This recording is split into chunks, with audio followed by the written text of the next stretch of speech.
ಕಾಳಗಕ್ಕೆಂದು ನಮ್ಮೆಡೆ ಕೈದುಗರು ನಮ್ಮೆಡೆ ಗೈದಿಗರು ನಮ್ಮೆಡೆ ಗೈದಿಗರು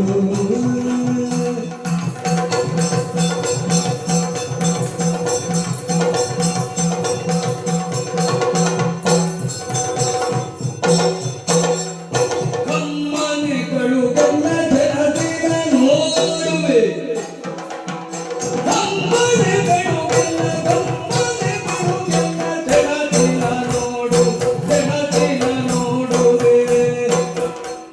ಕಮ್ಮನಿಗಳು ಒಮ್ಮೆಗೆ ನಿಂತಿರು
ಆಕಾಶದಲ್ಲಿ ನಕ್ಷತ್ರಗಳ ಮಧ್ಯೆ ಚಂದ್ರನು ಹೇಗೆ ಶೋಭಿಸುತ್ತಾನೆ ಸತ್ರೀತಿಯಲ್ಲಿ ನಾರಿ ಸೇವೆಗೆ ಮಧ್ಯೆ ನೀನು ಶೋಭಿಸುತ್ತಾ ಇದ್ದೀಯ ತಾಯಿ. ಈ ಕಾಲಕ್ಕೆ ರಣರಂಜಕ್ಕೆ ಬಂಡಾಸುರ ಸುಧರಾದಂತಹ ಚತುರ್ಬಾಹು ದಾಳಿ ಮಾಡಿದ್ದಾನೆ. ಆತನನ್ನು ಎದುರಿಸುವರೆ ಯಾರಿದ್ದೀರಿ ಎಂಬ ಹಾಗೆ ಚಿಂತೆ ಮಾಡುತ್ತಿದ್ದೀರಿ. ಯಾರೂ ಇಲ್ಲ ಎನ್ನುವಂತಹ ಚಿಂತೆ ಬಿಡು ತಾಯಿ. ನಿನ್ನ ಮಗಳಾದಂತಹ ಸರಸ್ವತಿ ನಾನಿದ್ದೇನೆ. ನೀನು ಹೋಗಿ ನನ್ನನ್ನು ಕಳುಹಿಸಿಕೊಂಡು ನಾನು ನೋಡಿಕೊಳ್ಳುತ್ತೇನೆ. ನೀನು ಮಾಡಿದ್ದೀಯ ಮಗಳೇ. ಅಂಬಿಕೆ ಅದಕ್ಕೆಂದಳು ಸಂಗ್ರಾಮದ ಹಂಬಲವೇಗೆ ತಾಳು ಸಂಗ್ರಾಮದ ಹಂಬಲ ಹೇಗೆ ತಾಳು ಅಂಬಿಕೆ ಅದಕ್ಕೆಂದಳು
ನಾಲ್ಕನೇ ಕಣ್ಣಿನ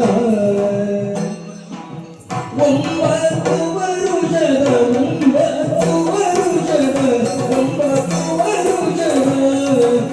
ನಾಲ್ಕನೇ ಕಣ್ಣಿನ ಬೊಂಬೆಯಂತೆ ಘಮಗಳು ಬೊಂಬೆಯಂತೆ ಘಮಗಳು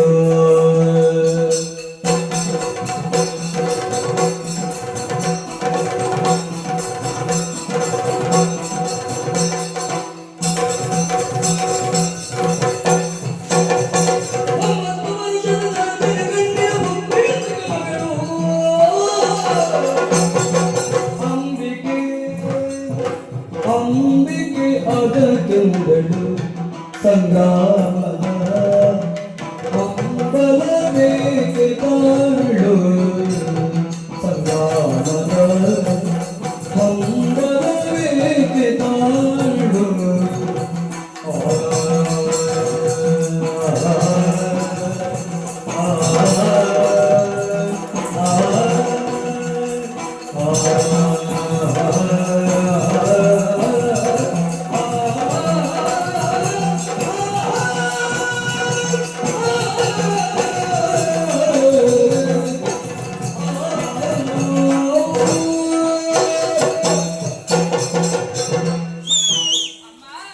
ಬಂಡಾಸುರ ಎದುರಿಸಲಿಕ್ಕೆ ಯಾರೋ ಏನೇನಾಗಿ ಚಿಂತೆ ಮಾಡುವಂತಹ ಸಂದರ್ಭದಲ್ಲಿ ಕಾನೂನದ ಮಧ್ಯದಿಂದ ಕೋಲ್ಬಿಚ್ಚೊಂದು ಭಾಸವಾದ ಹಾಗೆ ನನ್ನ ಗಂಡ ಮುಂಭಾಗದಲ್ಲಿ ಬಂದು ನಿಂತೆಯ ಮಗಳೇ. ಹೌದು ತಾಯಿ, ಚಂದ್ರಬಾಹುವನ್ನು ಎದುರಿಸಲಿಕ್ಕೆ ನೀನು ಹೋಗುತ್ತೀಯ. ನಾನು ಹೋಗುತ್ತೇನೆ. ರಣಕ್ಷೇತ್ರ ಅಂದ್ರೆ ಏನು ಆಟದ ಬಯಲು ಎನ್ನುವ ಹಾಗೆ ಭಾವಿಸಿದೆಯಾ? ಅಲ್ಲವೇ? ಅಲ್ಲಿ ಯಾರು ನಿನ್ನ ಗೆಳತಿಯೂ ಇರುವುದಿಲ್ಲ. ಅದೇ. ನಟನಾಟಿಯ ಹಿಮ್ಮೆಟ್ಟಿದ್ದಾಳೆ ಅಂದ್ರೆ ಸರಿ. ಅವರ ಪರಾಕ್ರಮಕ್ಕೆ ನಾವು ತಲೆದೂಗಲೇಬೇಕಾಗುತ್ತದೆ. ಹೌದೇ? ಅದರಲ್ಲಿಯೂ ನೀನು ಸಣ್ಣವಳಲ್ವೇ? ಸರಿ. 9 ವರ್ಷ. ಆ. 9 ವರ್ಷದ ಆ. 4ನೇ ಕಣ್ಣಿನ ಬೊಂಬೆಯಂತಿರುವಂತಹ ಆ. ಬೊಂಬೆಯಂತಿರುವಂತಹ ಆ. ಸಣ್ಣ ಮಗಳು ನೀನು. ಹೌದೇ? ಯುದ್ಧ ನಿನ್ನಿಂದ ಸಾಧ್ಯವೇ ಮಗಳೇ? ಸಣ್ಣವಳಿಂದ ಹೇಳುವೆ. ಹೌದು.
ಸರಸ್ವತಿ, ನಾನು ಸಣ್ಣ ಬೆಳೆಯುವ ಹಾಗೆ ಹೇಳುತ್ತಾ ಇದ್ದೀಯಾ? ಹೌದಮ್ಮ. ಅಮ್ಮ, ನೀನೇ ಆಲೋಚನೆಯನ್ನು ಮಾಡಿ. ಏನು? ಬೆಂಕಿಯ ಗಿಡಿ ಸಣ್ಣದಾಗಿರುತ್ತದೆ. ಹೌದು. ಆದ್ರೆ ಗಾಳಿಯ ಸಹಾಯದಿಂದ ಸಕಲವನ್ನು ಸುಡುವಂತಹ ಸಾಮರ್ಥ್ಯವನ್ನು ಹೊಂದಿರುತ್ತದೆ. ಹಾ.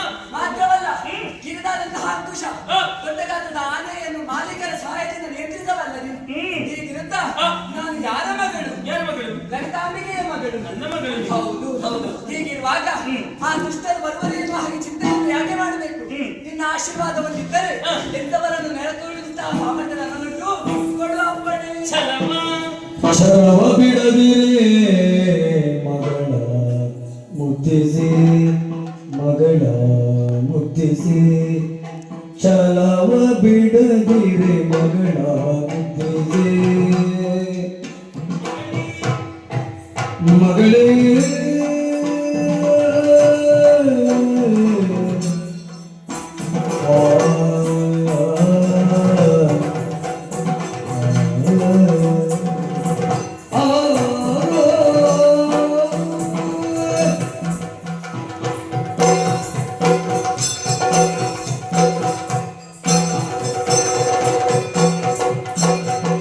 ಛಲವ ಬಿಡದಿರೆ ಮಗಳ ಮುದ್ದಿಸಿ ಮಗಳ ಮುದ್ದಿಸಿ ಮಗಳ ಮುದ್ದಿಸಿ ಕಡುಗಳ ಆಶೀರ್ವದಿಸುತ್ತಲೇ ಕಡುಗಳ ಆಶೀರ್ವದಿಸುತ್ತಲೇ ಪರಿಚಯುವ ಕವತ ಪರಿಚಯುವ ಕವತ ಆಯುಧಗಳ ಗಿರಿಯುತ ಆಯುಧಗಳ ಈಯುತ ನಲವಿಲ್ಲ ಮಗಳೇ ಮಗಳೇ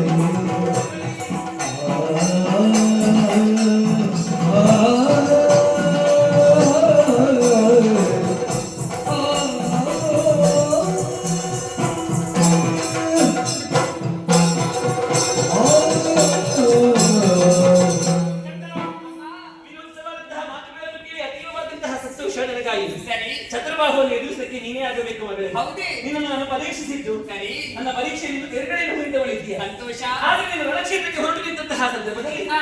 ಸತ್ಯನಾರಾಯಣ ಬಂದು ವೀರ ವನಿತೆಯ ಉಡುಗಿಯನ್ನು ತೊಡಿಸಿದ್ದಾರೆ. ಹೌದು. ಕವಚ ಆಯುಧಗಳನ್ನು ತೊಡಿಸಿದ್ದಾರೆ. ಹಾ. ಅಷ್ಟು ಮಾತ್ರವಲ್ಲ, ಸರಿ. ಈ ಸಂದರ್ಭದಲ್ಲಿ ನಿನಗೊಂದು ಆಯುಧವನ್ನು ಗಮನಿಸುವಳಿದ್ದೇನೆ. ಸರಿ. ಇದು ಬರೇ ಆಯುಧವಲ್ಲ, ಸರಿ. ಇದು ಶತ್ರುಗಳ ಹಣೆಯಲ್ಲಿ ಬರೆಯುವಂತಹ ಮರಣ ಲೇಖನಿ ಇದಾಗಲಿ. ಖಂಡಿತ. ಈ ಹೊರಟು ನಿಂತ ಕ್ಷಣವೇ ಹಾ. ನಿನ್ನ ಮುಖದಿಂದ ಕೋಟಿ ಸೂರ್ಯ ಕಿರಣ ಹೊರಸೂಸಲ್ಪಡಬೇಕು. ಇನ್ನು ಕೊಂಚ ಆಡಿ ಮುಂದೆ ಇಡುವುದಕ್ಕೆ ಮಾತ್ರ ಉಳಿಸಿದೆ. ಅದೆಲ್ಲವೂ ಅಕ್ಷಯವಾಗಲಿ ಎನ್ನುವ ಹಾಗೆ ಆಶೀರ್ವದಿಸುತ್ತದೆ. ನಿನ್ನ ಹೆಸರು